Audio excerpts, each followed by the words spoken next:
Ketika Presiden menandatangani Perpres ini, beliau memberikan strong message atau pesan yang sangat kuat bahwa saber pungli ini jangan hanya mengejar yang di luar, tetapi juga ke dalam.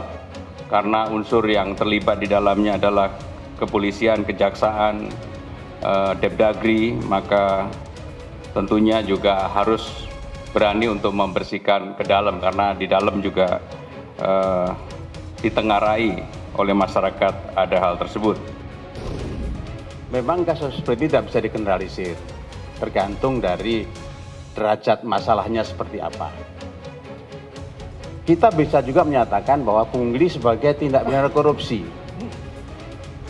Ada pasal mengatur itu, pasal 12E, Undang-Undang 31 nomor 99, tentang tindak pidana korupsi. Ancaman pidananya minimal 4 tahun. Dan saya perlu peringatkan kepada seluruh lembaga, pada seluruh instansi, mulai sekarang ini stop yang namanya pungli. Hentikan yang namanya pungli, terutama yang berkaitan dengan pelayanan pada masyarakat, pelayanan pada rakyat. Stop, hentikan. Selamat malam pemirsa, pungutan liar alias pungli resmi menjadi musuh negara. Presiden pun mengeluarkan peraturan presiden untuk memberantas pungli. Kepolisian didaulat menjadi instansi terdepan untuk memimpin Satgas Sapu Bersih Pungli. Mengingat Polri merupakan lembaga yang ditengarai banyak terjadi pungli, mampukah mereka mengemban tugas berat ini? Prime Time News akan membahasnya bersama saya, Rory Asyari.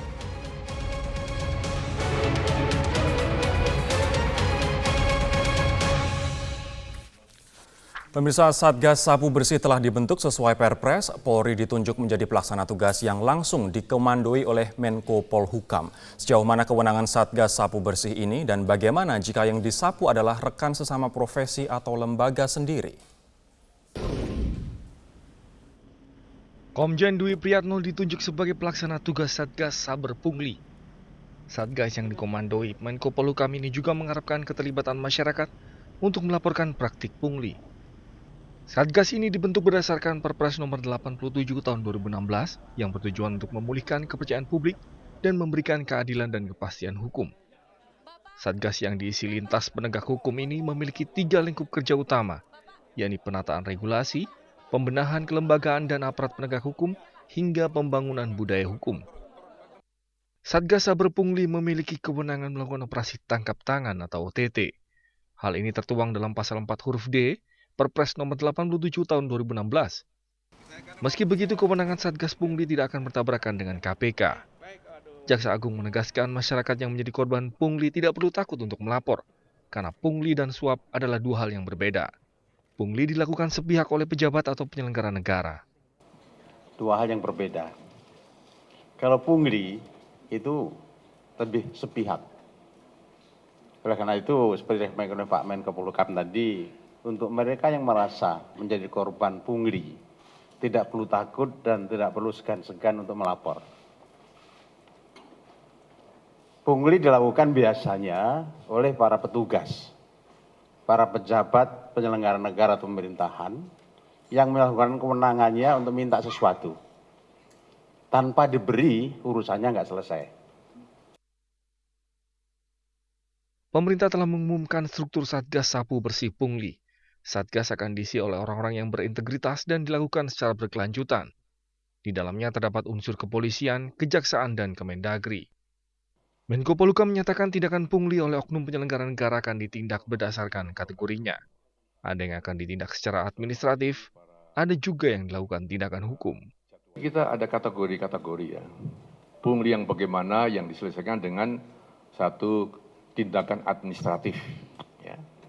Pungli yang bagaimana, pada level yang bagaimana, besaran yang bagaimana, yang kita lanjutkan ke tindakan-tindakan hukum.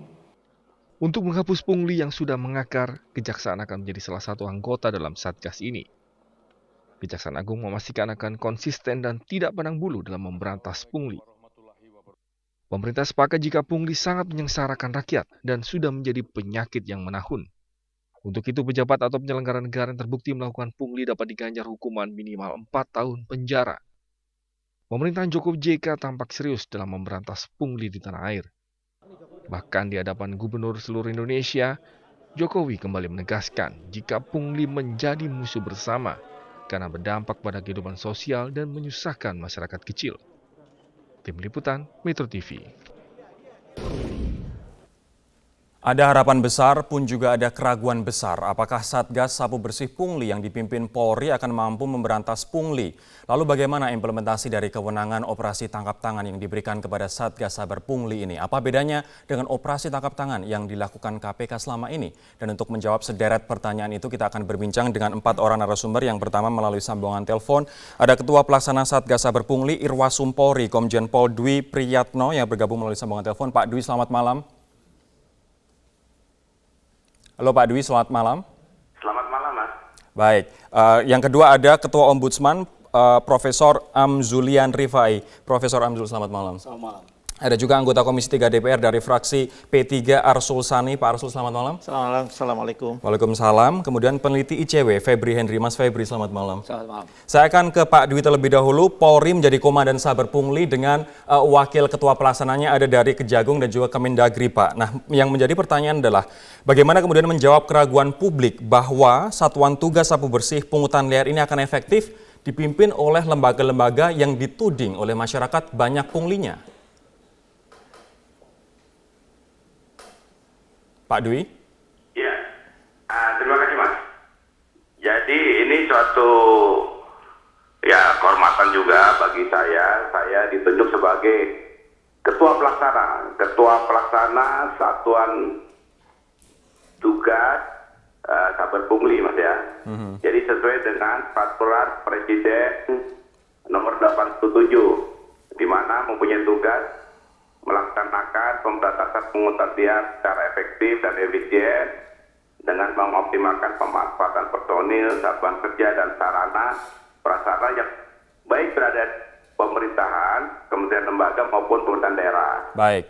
Nah, kita sendiri menyadari bahwa di kepolisian itu juga banyak tindakan-tindakan yang masih menyimpang, yang sifatnya koruptif, sehingga kebijakan Bapak Kapolri juga di dalam programnya beliau juga sebelum adanya Saber Pungli ini juga sudah melaksanakan kegiatan-kegiatan pembersihan dalam arti menindak anggota-anggota yang melaksanakan pungutan liar. Termasuk juga kita melaksanakan juga tindakan keluar. Nah, harapan dengan perpres ini tentunya secara efisien dan efektif diharapkan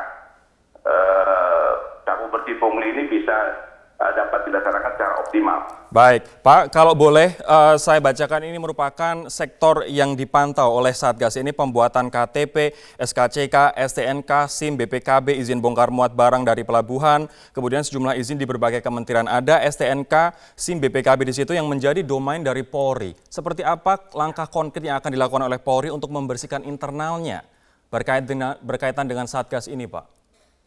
Ya, seperti saya tadi sampaikan, pertama bahwa kita melaksanakan dalam Satgas Saber Pungli ini, kita ada menjalankan fungsi intelijen, pencegahan, penindakan, dan justisi.